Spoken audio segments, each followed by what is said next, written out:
While I'm rinsing Nick off, there was something I wanted to talk about.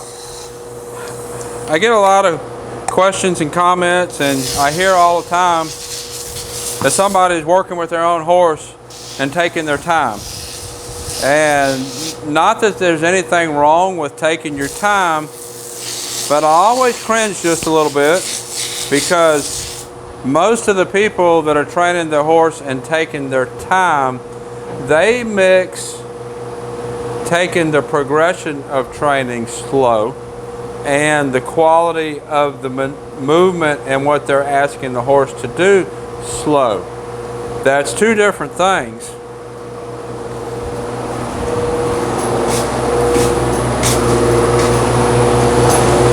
If you're taking time with the training of your horse, letting it go slow, that should mean that you're not advancing the horse in training very fast, which is okay.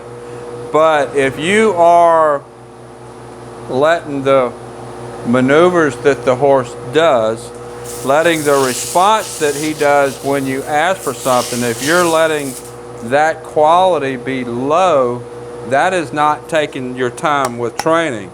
That is poor training. The difference there. I talk to a lot of people that say they're taking their time with their horse, not pushing the horse too hard because they won't want to push too much on the horse, which is okay. There's nothing wrong with that. But if you're taking your time with your horse, make sure that what your horse does is correct. The movements are correct. They're not lazy, they're not sloppy. Teach your horse correct. That way of taking your time is okay. Letting your horse be sloppy and not advancing him, that taking your time is not okay. If you got any questions about, if you don't understand the difference between, put it in the comments. Let's talk about it, because this is pretty important, and this is a lot of mistake that a lot of people make.